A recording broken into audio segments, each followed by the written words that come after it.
जंगल के किनारे एक छोटी सी बेहद सुकून भरी झोपड़ी की कल्पना कीजिए।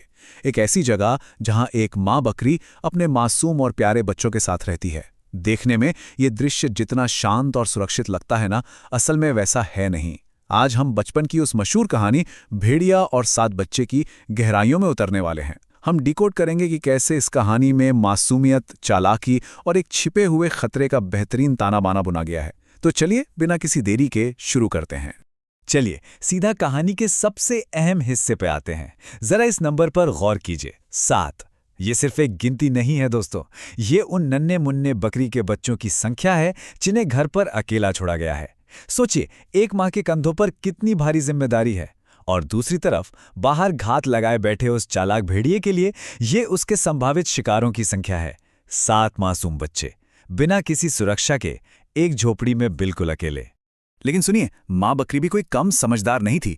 उसने अपने बच्चों को बचाने के लिए एक बहुत ही कड़ा नियम बनाया था। आप इसे एक तरह का सीक्रेट पासवर्ड कह सकते हैं।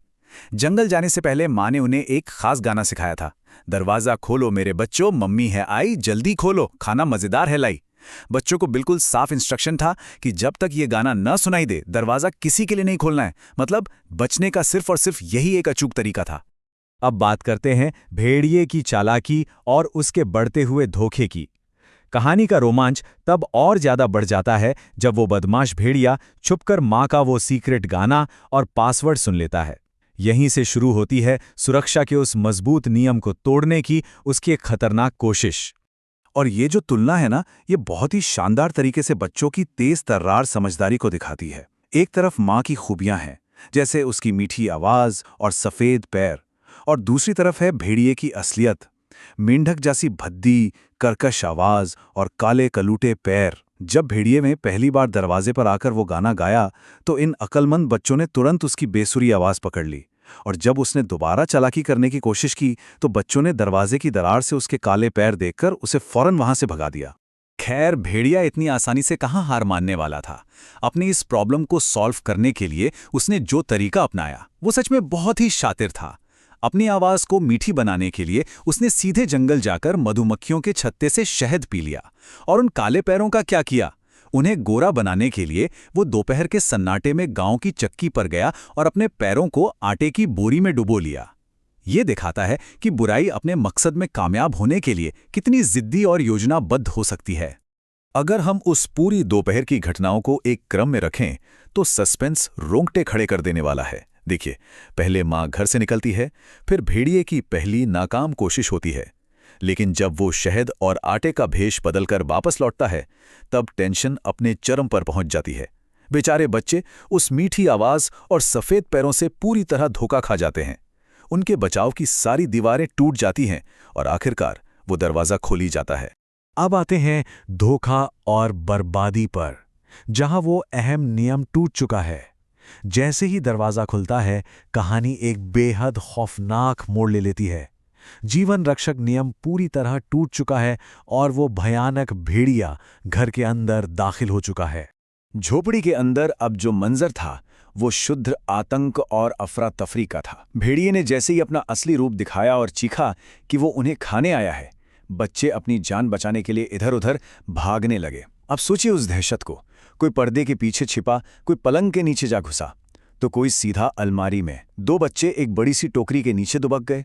एक तो डर के मारे बुद्ध बनकर वहीं खड़ा रह गया, और जो सबसे छोटा बच्चा था, वो भागकर सीधे चूल्हे के अंदर छिप गया। वो पल सच में बेहद डरावना था।